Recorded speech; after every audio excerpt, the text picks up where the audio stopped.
Allahu Allahu Allahu Allah Allahu Allahu Allahu Allah Allahu Allahu Allahu Allah Allahu Allahu Allahu Allah I wake with the light of the dawn whisper أعوذ بالله من الشيطان الرجيم بسم الله الرحمن الرحيم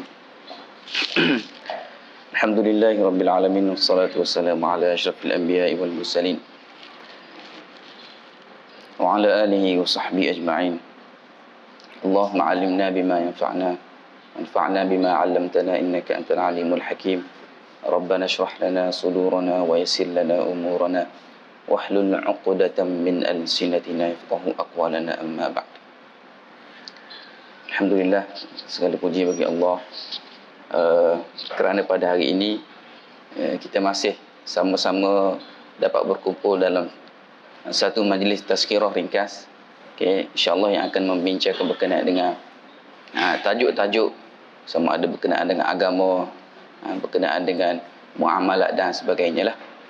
Insya-Allah pada hari ini tajuk tazkirah yang akan ana sampaikan adalah berkisar tentang Islamic diet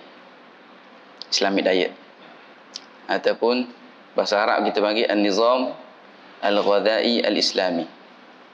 Bahasa Melayu, diet menurut panduan Islam. Allah SWT sebut dalam Quranul Karim,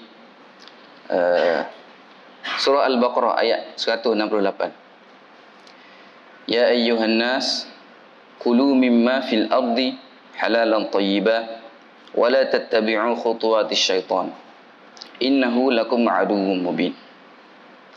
Dalam surah Al-A'raf Allah SWT juga sebut ya bani Adam khudhu zinatakum 'inda kulli masjid wa kulu washrabu wa la tusrifu innahu la yuhibbul musrifin. Ayat yang pertama lebih kurang maksud dia, wahai sekalian manusia, kulu mimma fil ardi, makanlah apa-apa yang ada di muka bumi ini, halalan tayyiba, apa yang baik, apa yang halal lagi baik. Wala tattabi'u khutuwatis syaitan, dan janganlah kamu mengikuti langkah-langkah syaitan. Innahu lakum aduwwum mubin, kerana sesungguhnya syaitan itu adalah musuh yang nyata bagi kamu. Manakala ayat yang kedua pula adalah bermaksud ya bani Adam khudhu zinatakum 'inda kulli masjid. Wahai anak Adam, Allah kata khudhu zinatakum 'inda kulli masjid, pakailah perhiasan kamu ketika mana kamu hendak keluar menuju ke masjid. Wa kulu washrabu, makan dan minumlah. Wala tusrifu, dan janganlah berlampau, batas. Innahu la yuhibbul musrifin, sesungguhnya Allah Subhanahu Wa Taala itu tidak menyukai mereka yang melampaui batas. Baik, hadirin hadirat yang saya hormati, Islam telah menggariskan hukum hakam dan peraturan yang cukup sempurna, merangkumi segenap aspek kehidupan, sama ada dari bab siasah ataupun politik yang berkaitan dengan negara yang besar, ataupun perkara-perkara yang kecil yang berkaitan dengan seorang individu sekalipun. Daripada Salman Al-Farisi radhiyallahu anhu, dikatakan kepadanya pada suatu hari, kaum musyrikin kata kepada Salman, qad 'allamakum nabiyyukum kulla syai' hatta al-qira'ah. Salman ditanya, adakah nabi kamu telah mengajar kamu semua benda hatta al-qira'ah, sehingga qira'ah ni adalah tata cara nak buang air, sama ada buang air kecil ataupun air besar. Salman jawab, ajal, betul. Nabi ajar, Nabi dia sama-sama dia kata, Nabi kami telah mengajar cara nak buang air besar lagu mana. Tak boleh nak menghadap kiblat, kena ada dinding.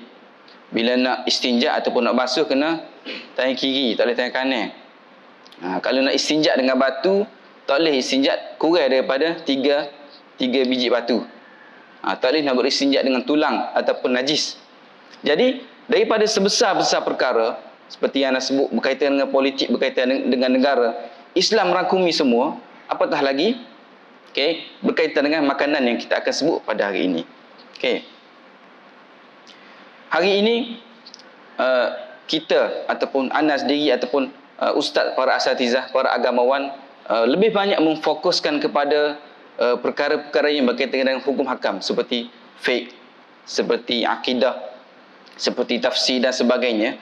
Tetapi berapa kerak ataupun berapa ramai daripada agamawan yang betul-betul memahami perkara yang berkaitan dengan pemakanan. Sedangkan kita tahu kita telah tahulah akidah, fiqh, tafsir dan sebagainya adalah confirm daripada agama lah. Tetapi berapa ramai yang tahu bahawa pemakanan juga adalah termasuk dalam agama. Bahkan dia tidak kurang pentingnya berbanding dengan ilmu-ilmu yang kita sebut tadi, makanan. Kerana makanan ni adalah penyumbang kepada kesihatan. Tanpa sihat, tanpa kita segar, tak sihat kan. Lagu mana kita nak melakukan ibadat? Tanpa kita sihat, lagu mana kita nak menjalankan hukum-hukum yang kita belajar tadi?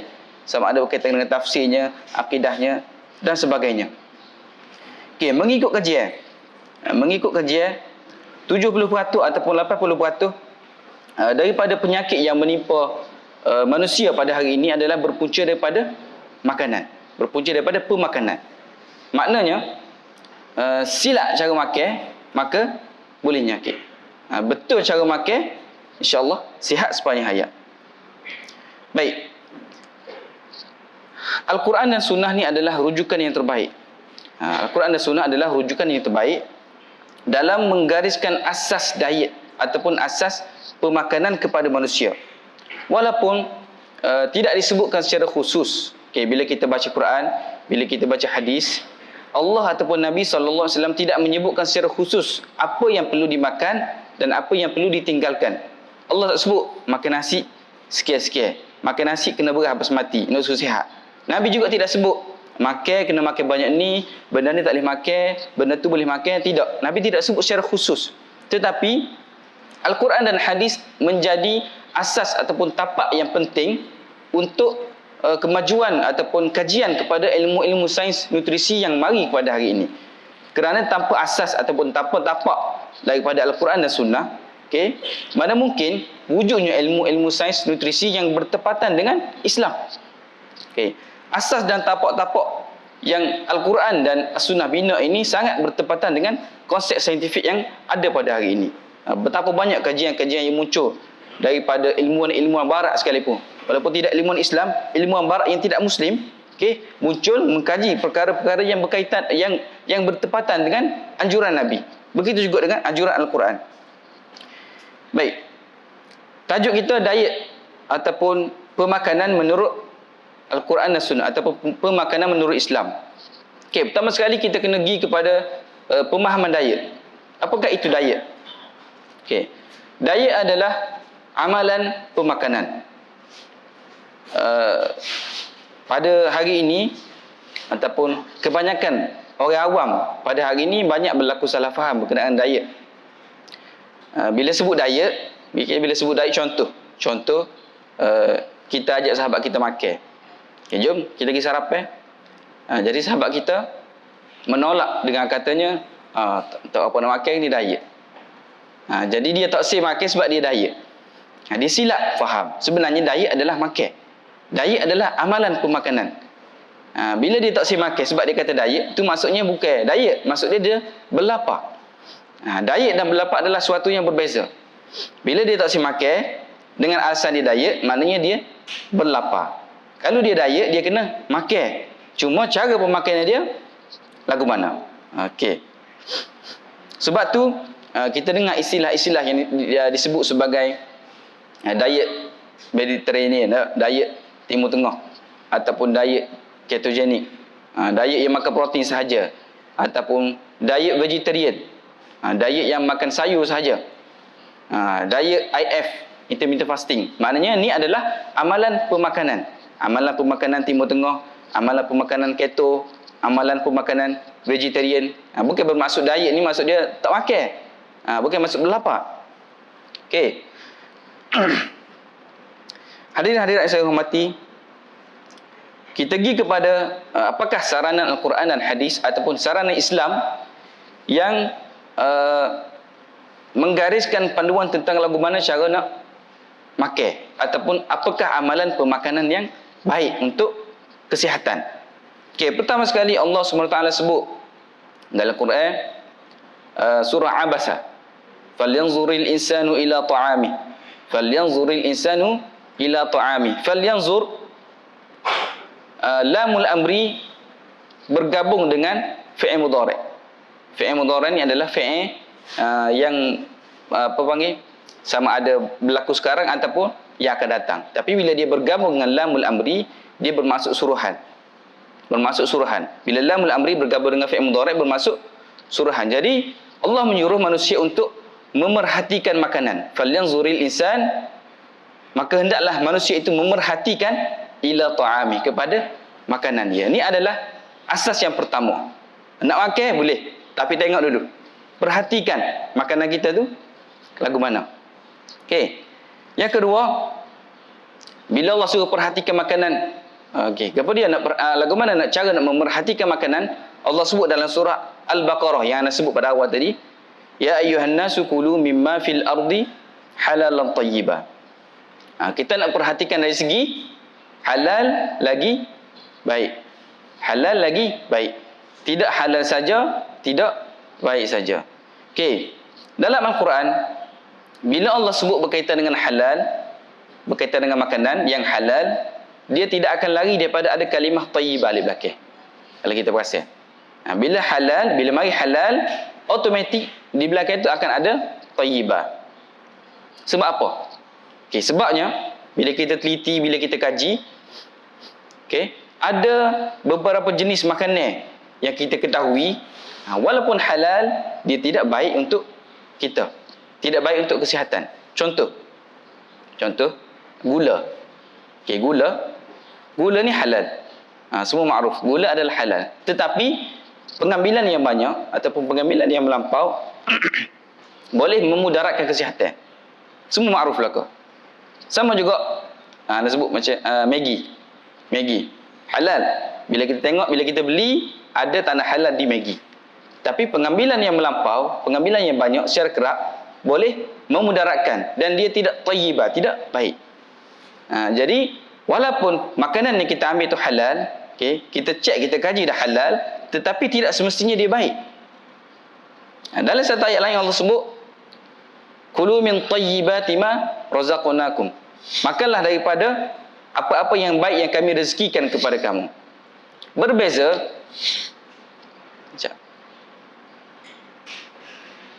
berbeza pula apabila Allah sebut baik. Bila Allah sebut makanan itu baik, maka confirm dia adalah makanan yang halal. Tadi bila Allah sebut halal, tidak semesti baik. Ada juga makanan halal tidak baik. Tetapi bila Allah sebut baik, confirm makanan itu akan jadi halal.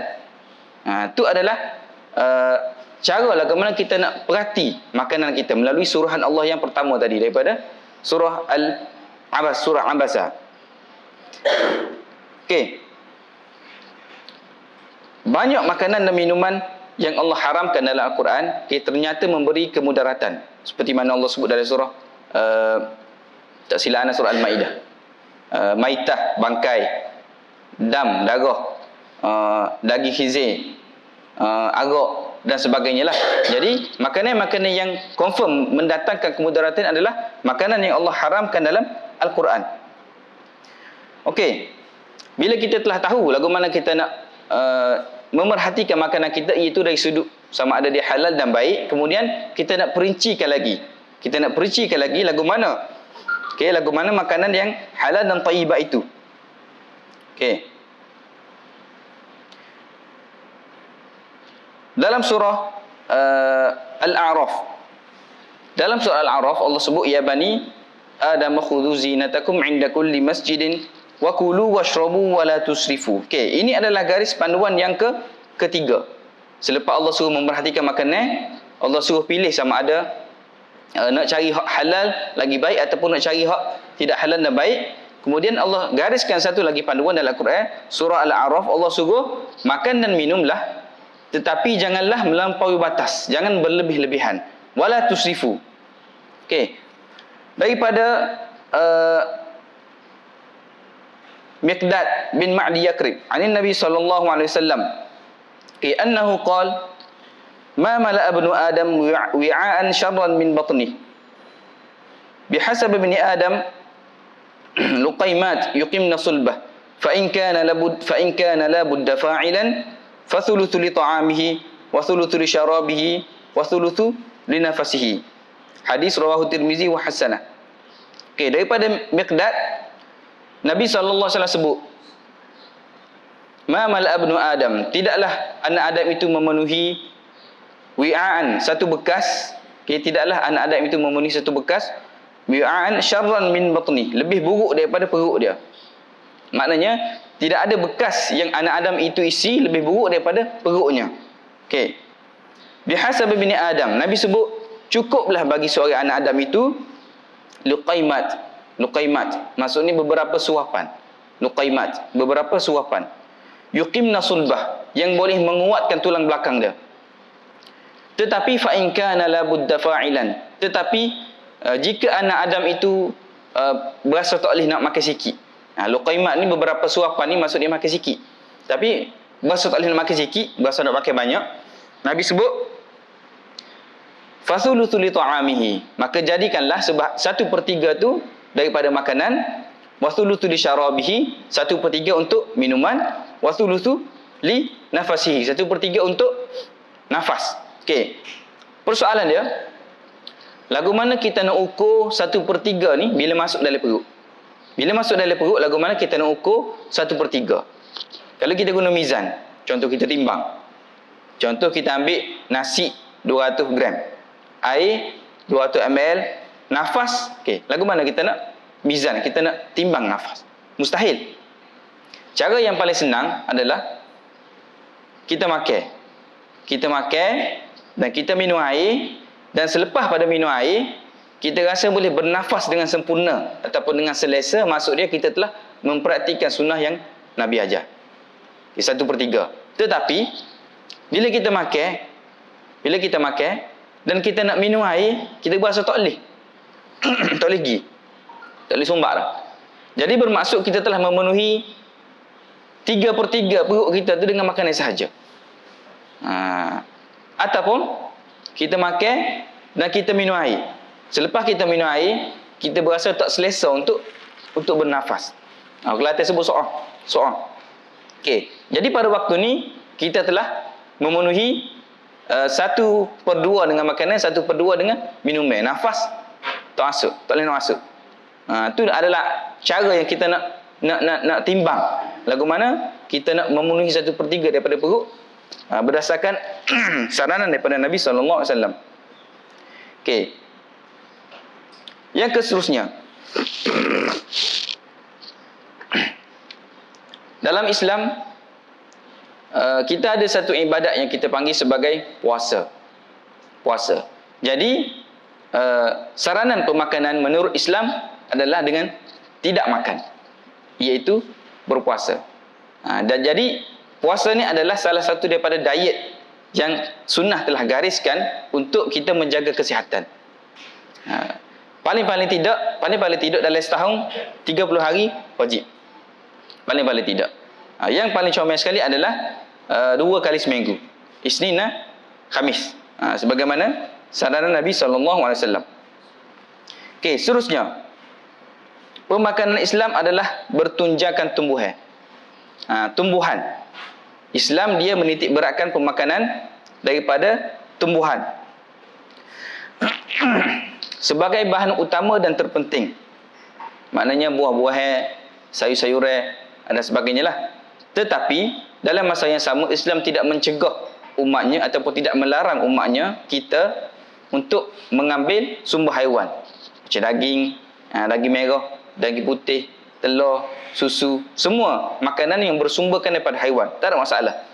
Cuma portion ataupun portion lah. Kena perhati, kena beringat. Sebab mengikut kajian yang terkini,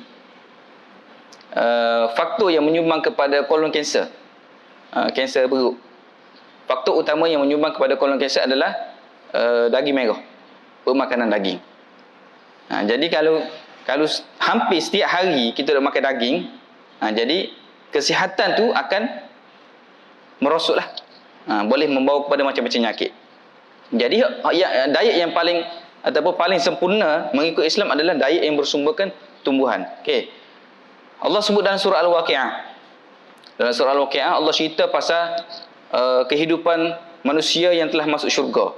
Dalam masuk syurga, jadi Allah kata wa fakihatin mimma yatakhayyarun. Allah kata dan buah-buahan yang dalam syurga tu mereka boleh pilih sesuka hati. Walahmi tairin mimma yashtahun. Kemudian Allah sebut daging burung mimma yashtahun, apa-apa yang mereka sukalah. Lepas maknanya dalam syurga sekalipun Allah mendahulukan buah dulu, tumbuhan dulu. Kemudian baru Allah mari daging. Jadi dari situ kita boleh mengistimbatkan bahawa panduan pemakanan Islam ni adalah tumbuhan dulu, buah dulu. Sama juga apabila buka puasa. Buka puasa kan? Dah belakang hadis ni kan? Nabi sebut bila nak buka puasa, sahabat sebut bila Nabi nak buka puasa, dia akan buka puasa dengan rutab, buah kurma kan. Jika tidak ada rutab maka tamar, jika tidak ada tamar maka air. Jadi nak oyaknya memulakan pemakanan dengan buah. Saranan daripada Quran sendiri dan juga hadis daripada Nabi SAW.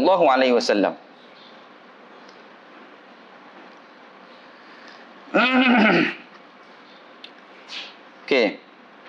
Seterusnya,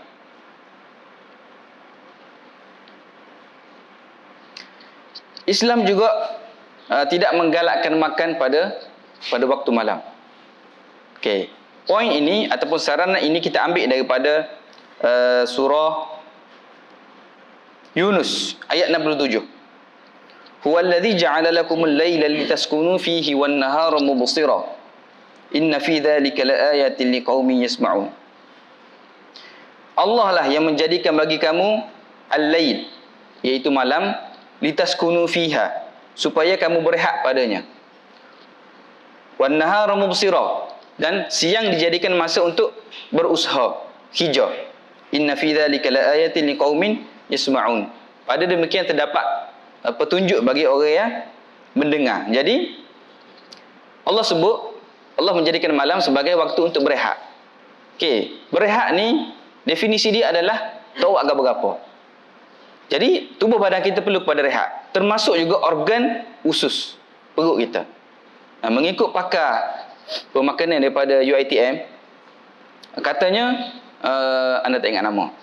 Cuma dia sebut paling kurang bila kita nak makan waktu malam, okay, kita kena 4 jam sebelum tidur.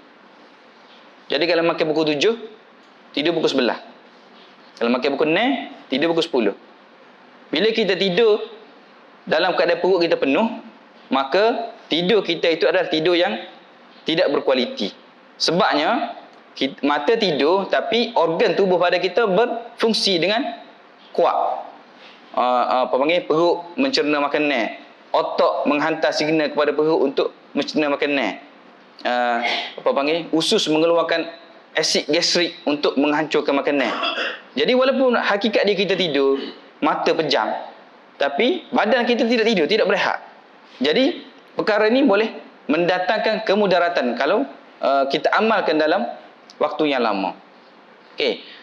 Saintis barat buat kajian berkenaan dengan night eating syndrome. Night eating syndrome. Sindrom pemakanan malam. Jadi orang yang ada night eating syndrome ni adalah orang yang ada masalah mental disorder. Saintis barat sebut. Sebab apa? Sebab bila orang mengalami night eating syndrome, pada waktu siang dia akan rasa tak selera nak makan. Dia akan rasa tak selera nak makan. Bila mari waktu malam, urgensi untuk dia makan tu kuat. Dia rasa nak makan sangat-sangat. Dan dia akan menjadi satu amalan dan tabiat. Yang last sekali akan membawa kepada mental disorder, sakit mental. Juga Islam juga tidak menggalakkan untuk kita beriadah pada waktu malam. Okey, sebagaimana kita maklumlah, bila kita hijau kan, bila kita hijau, siang kita hijau ataupun student siang dia belajar. Jadi dia tidak nampak ruang ataupun waktu yang lain untuk dia beriadah. Jadi dia pilih waktu malam untuk beriadah. Sebenarnya beriadah ataupun exercise ni dia memerlukan kepada oksigen yang banyak. Oksigen yang banyak. Dan oksigen dia mari daripada pokok. Okey, pokok buat oksigen kan? Pokok buat oksigen menggunakan cahaya matahari. Jadi pada waktu malam pokok tidak mengeluarkan oksigen sebab tak ada cahaya matahari. Betul? Jadi kandungan oksigen dalam udara pada waktu malam adalah sangat rendah. Sangat rendah. Bila kita exercise, kita memerlukan oksigen yang banyak, tinggi. Jadi bila kita exercise pada waktu malam menyebabkan kekurangan oksigen dalam tubuh kita. Ana ada 2 orang kenalan zaujah. 2 orang kenalan zaujah, umur 30 lebih. Dan tubuh badan fit. Maknanya ahli sukan. Bukan kata berpenyakit dak.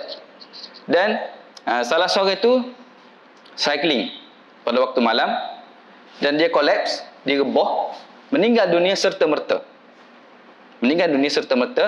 3 jam selepas tu baru orang jumpa. Satu lagi dia main futsal. Waktu malam juga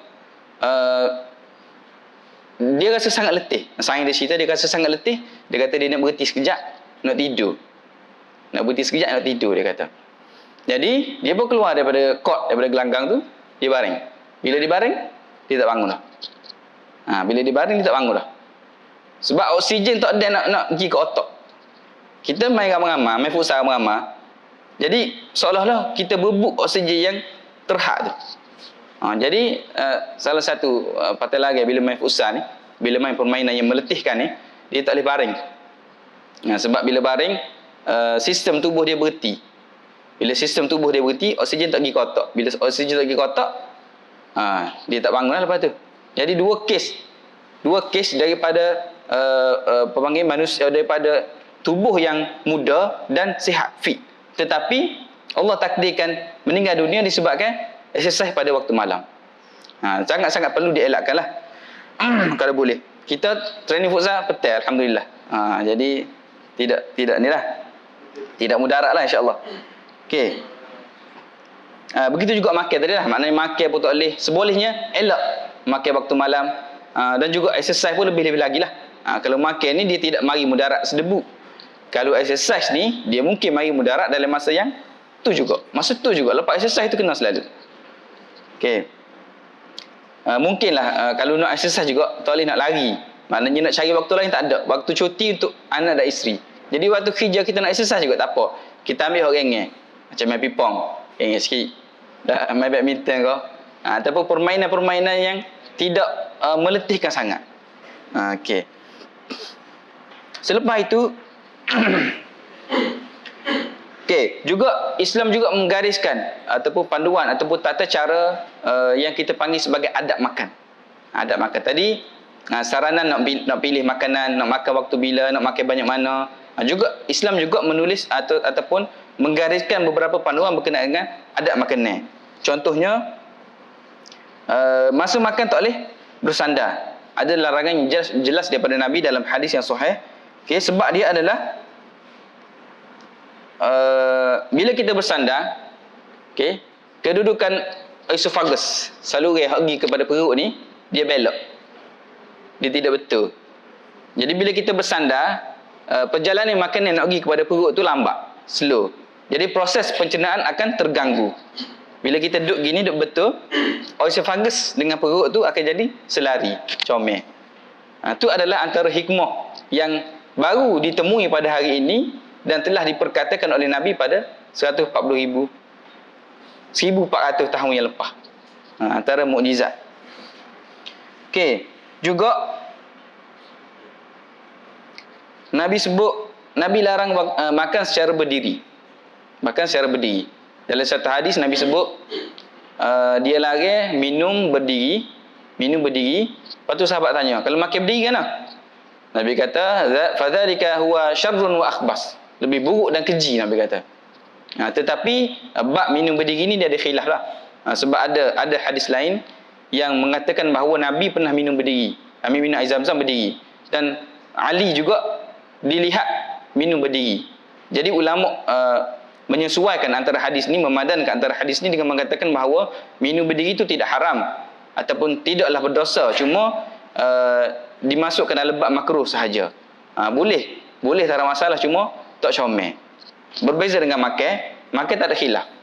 Makan tak ada khilaf. Kena duduk. Okey, sebab apa kena duduk? Sebab apabila kita duduk waktu makan, dia akan menormalkan pencernaan. Perut kita ni beroperasi secara optimum. Dan juga menenangkan saraf. Kita tak lorak kan? Bila kita diri ni, saraf ni kita guna. Tapi bila kita duduk, saraf kita dalam keadaan tenang.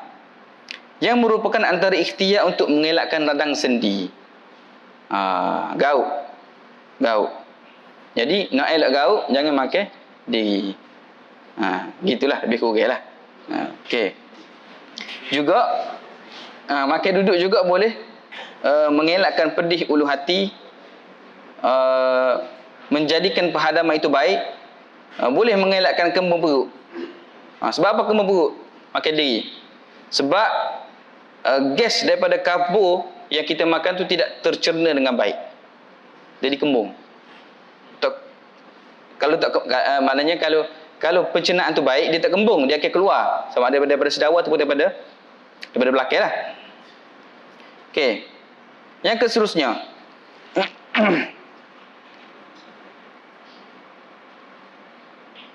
Tak ada dah. Habis dah. Okey. Ni antara manual ataupun panduan. Banyak lagi yang belum kita teroka, cuma ana sebut beberapa sahaja pada hari ini, yang mana Islam telah tunjuk kepada kita cara nak pilih makanan, portion berapa banyak nak kena makan, adab-adab makanan yang semuanya menjurus kepada kesihatan belaka.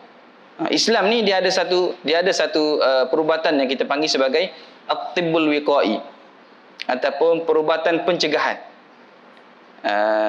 Kalau perubatan biasa, perubatan moden ni perubatan ubatan. Maknanya bila sakit makan ubat, Tapi at-tibbul wiqai, perubatan pencegahan ni, kita tak siwid dia mari sakit. Sebab dia mari sakit, payah dah sikit. Selain daripada saranan ataupun panduan Al-Quran dalam memilih makanan, dalam royak cara makan, Al-Quran juga sebut beberapa buah ataupun makanan yang molek dimakan. Antaranya yang famous sekali 5. Kita panggil Quran Ifu. Kita ada zaitun, kita ada tin, kita ada anggur, kita ada delima, kita ada apa lagi? Kurma. Jadi buah-buah ni kita panggil sebagai Quran Ifu. Ada satu lagi pisang. Pisang, cuma dia ada khilaf lah sikit. Sebab pisang tu disebut sebagai makanan syurga lah, buah dalam syurga. Jadi 5 yang anda sebut tadi adalah kita panggil sebagai Quran Ifu, antara makanan-makanan yang paling terbaik sekali dalam sejarah. Superfood kita panggil. Okey, zaitun, anak ambil contoh sebelum anak akhirkan tazkirah. Zaitun, dalam Quran Allah sebut syajaratin mubarakatin zaituna. Pokok yang berkat zaitun. Jadi Allah meletakkan zaitun ni sama level dengan benda-benda berkat yang lain. Apa lagi Allah sebut berkat? Inna anzalnahu fi lailatul qadar. Malam al-qadar Allah sebut sebagai berkat. Lagi Quran Allah sebut sebagai berkat. Jadi nak bui berkat kepada benda-benda ni bukan kata main-main. Bukan main-main. Jadi bila Allah sebut berkat kepada sesuatu perkara, makna menandakan bahawa benda tu penting. Tetapi manusia tidak ambil cakna. Bila Allah sebut berkat, Allah nak ayat bahawa benda tu penting, tetapi manusia tidak ambil cakna. Okey, berapa ramai antara kita yang makan zaitun ataupun minum minyak zaitun ataupun comel dengan minyak zaitun? Boleh kira kan? Setengah-setengah orang bila sebut zaitun, gapo Dan juga disebut dalam hadis riwayat Tirmizi hasan. Nabi sebut kulu zait wad dahinu bih fa innahu min syajaratin mubarakah. makan zaitun dan berlumulah dengannya kerana dia mari daripada pokok yang diberkati. Dalam Quran Allah sebut zaitun berkat. Dalam hadis pun Allah sebut zaitun berkat. Jadi kok celah mana kita nampak bahawa zaitun tu tidak penting. Nabi suruh makan. Kulu tu bermaksud fi'il amar, makan. Jika tidak wajib pun, maknanya maksud dia adalah sunnah muakkad. Sunnah yang sangat dituntut, makan dan minum. Tetapi kita tidak maknanya tidak menjadi normal kepada masyarakat kita pada hari ini untuk makan minyak zaitun. Kebanyakannya kalau ada guna sekalipun comor sahaja, ataupun tak guna sangat pun. Lebih banyak guna minyak, lebih baik guna minyak gamak lah. Sebab sini sahu minyak gamak, minyak panah. Minyak zaitun ni tak sahu mana. Okey, jadi keberkatan zaitun ni, okey, adalah salah satu tanda yang menunjukkan bahawa ianya mempunyai khasiat yang terlampau banyak. Satu kajian yang dijalankan di Morocco berkenaan dengan pokok zaitun. Okey, pokok zaitun, kajian dijalankan kepada tikus, tetapi hasil ataupun result dia nak bagi tahu bahawa zaitun ataupun pokok zaitun tu boleh mencegah daripada demensia ataupun nyanyuk. Alzheimer lain. Kalau Alzheimer ni adalah satu bahagian daripada demensia sahaja, sikit je. Alzheimer adalah nyanyuk hak betul tu. Macam yang berlaku kepada Pak Allah Abdullah Badawi kan. Khairi sebut Pak Allah ni dia tak kena anak bini dah. Dia tak kena anak-anak, dia tak kena, dan dia sudah lupa.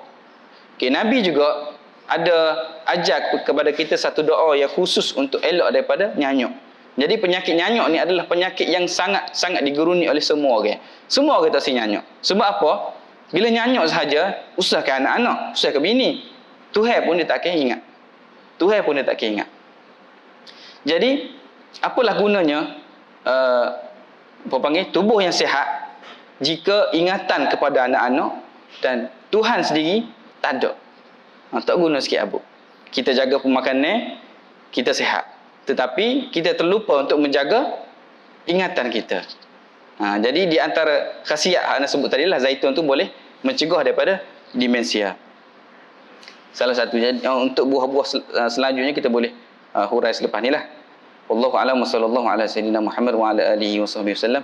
Ana akhiri dengan wabillahi taufiq wal hidayah. Assalamualaikum warahmatullahi taala wabarakatuh.